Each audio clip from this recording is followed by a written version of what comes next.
আসসালামু আলাইকুম ও রহমতুল্লাহি ওবারাকাতু। সম্মানিত প্রিয় দর্শক, লন্ডনের একটি পার্কে বসে আছি। চিন্তা করলাম যে আপনাদের উদ্দেশ্যে একেবারে ক্ষুদ্র করে, খুব সংক্ষিপ্ত পরিসরে আপনাদের সাথে দুই একটা কথা শেয়ার করি।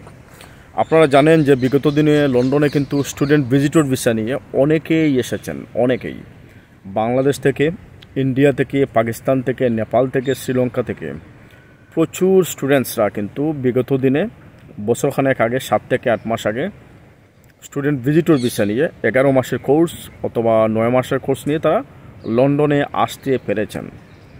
এজন্য এসব বিষয় নিয়ে আপনাদের রিকোয়েস্টে আই মেড সাম ভিডিওস। আমি সামান্য অনেকগুলো ভিডিও আপনাদের উদ্দেশ্যে আমি তৈরি করেছিলাম। That was very much helpful for you. I think, আমি মনে করি যে এই ভিডিওগুলো আপনাদের জন্য খুবই উপকারী ছিল। তারপরেও আপনারা এখনও কিন্তু অনেকেই আপনারা জানতে চাচ্ছেন যে স্টুডেন্ট ভিজিটর ভিসা কিন্তু বর্তমানে হচ্ছে কিনা, অথবা স্টুডেন্ট ভিজিটর ভিসার বর্তমান সর্বশেষ আপডেটটা কি। আমি আপনাদের উদ্দেশ্যে একটি কথা বলবো, কারণ আপনারা জানেন আমরা চেষ্টা করি, আমাদের বাংলা টিভি ইউরোপের পক্ষ থেকে আমরা চেষ্টা করি যে আপনাদেরকে একেবারেই সঠিক একটা ইনফরমেশন দিয়ে হেল্প করতে, যাতে আপনারা মিসগাইডেড না হন কারো মাধ্যমে, যাতে আপনারা কারো মাধ্যমে প্রতারিত না হন। আর এটাই হচ্ছে আমাদের মেন দায়িত্ব, যে আপনাদেরকে প্রতারণা থেকে, আপনাদেরকে মিস ইনফরমেশন থেকে এবং মিস গাইড থেকে আপনাদেরকে রক্ষা করা। ওকে, এখন কথা হচ্ছে যে স্টুডেন্ট ভিজিটর ভিসা কি আগের মতো হচ্ছে কিনা, এটা অত্যন্ত গুরুত্বপূর্ণ একটা প্রশ্ন।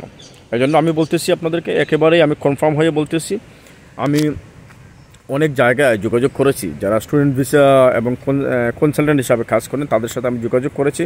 কারণ একটা ভিডিও করার আগে কিন্তু অনেক রিসার্চ করতে হয়, অনেক গবেষণা করতে হয় এটার উপর, তারপরে কিন্তু আমরা চেষ্টা করি একটা ভিডিও করতে।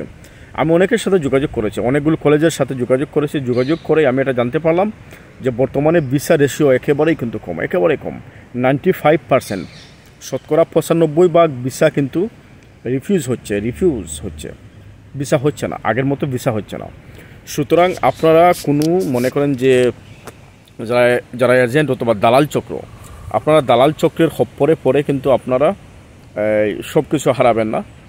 স্টুডেন্ট ভিজিটর ভিসা কিন্তু বর্তমানে আগের তুলনায় একেবারেই কম হচ্ছে। মাত্র 5% ভিসা কিন্তু গ্রান্ট হচ্ছে বর্তমানে। মানে এই হিসাবটা আগের তুলনায় কিন্তু অনেক কম, তাই না?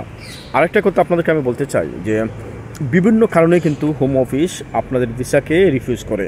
তার অন্যতম একটা কারণ হচ্ছে যে আপনি এদেশে আসলে আর যাবেন না। আরেকটা কারণ হচ্ছে যে আপনি এখানে আসবেন ইংলিশ শিখতে। ইংলিশ আপনি তো বাংলাদেশে শিখতে পারেন, তারা যা বলে রিফিউজালে যা বলে, আমরা তো প্রতিদিন ওই রিফিউজাল নিয়ে টানাটানি করি, ঘাটাঘাটি করি, মানুষকে চেষ্টা করি একটু ভালো সার্ভিস দিতে।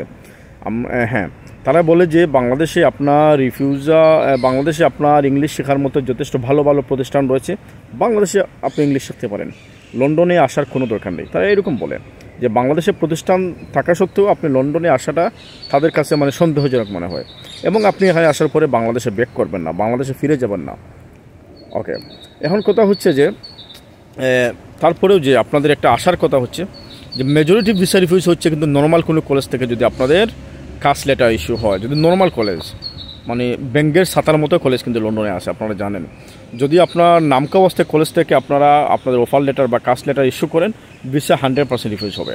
তবে কেউ যদি একান্ত আসতে চায় আপনাদের স্টুডেন্ট ভিজিটর ভিসা নিয়ে, একান্ত যদি কেউ আসতে চায়, তার উচিত হবে ইংলিশ কোনো কলেজ বা ব্রিটিশ কোনো কলেজে অবশ্যই অ্যাপ্লাই করা এবং ওখান থেকে অফার লেটার এবং কাস্ট লেটার নিয়ে অ্যাপ্লাই করা। এটা সবচেয়ে একটা গুড পরামর্শ আপনাদের জন্য।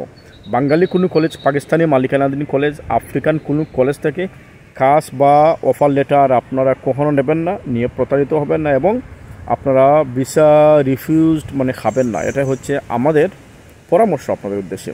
যদি একান্ত আসতে চান তাহলে ভালো কোনো কলেজ, বেটার কোনো কলেজ, ইংলিশ কোনো কলেজ, সাদা মানুষদের দ্বারা পরিচালিত কোনো কলেজে, পাবলিক ফান্ডেড কোনো কলেজে, নামকরা কোনো প্রতিষ্ঠানে আপনারা আসতে পারেন। যদি নামকরা কোনো প্রতিষ্ঠান থেকে আপনাদের অফার লেটার ইস্যু হয়, তাহলে আশা করা যায় যে আপনাদের ভিসার পার্সেন্টেজটা বেশি হতে পারে, ভিসা হওয়ার চান্সটা আপনাদের বেড়ে যেতে পারে। এই পরামর্শ আপনাদের সবার জন্য দিলাম। এবং আরেকটি কথা বলবো, যে কারণগুলো দেখিয়ে তারা রিফিউজ করে, এই কারণগুলো আপনারা ভালোভাবে স্টাডি করবেন, ভালোভাবে পড়বেন। যদি রিফিউজাল আপনারা পড়েন, যদি কী কারণে ভিসা রিফিউজ হচ্ছে, যদি এগুলো আপনারা ভালোভাবে জানতে পারেন, তাহলে আপনাদের প্রিপারেশনও কিন্তু এইরকম থাকবে, ভালো থাকবে। সবাই ভালো থাকবেন, সুস্থ থাকবেন। শেষ কথা হচ্ছে যে ভিসা বর্তমানে আগের মতো হচ্ছে না, মাত্র 5% ভিসা হচ্ছে। ভিসার পরিমাণ একেবারে কম। এজন্য আপনারা ভেবে চিনতে আপনারা প্ল্যান করে কিন্তু এই পথে এগোবেন, কারো কথার দ্বারা প্রতারিত হবেন না। আপনাদের সবার জন্য শুভকামনা। আসসালামু আলাইকুম ওয়া রাহমাতুল্লাহি ওয়া বারাকাতুহু।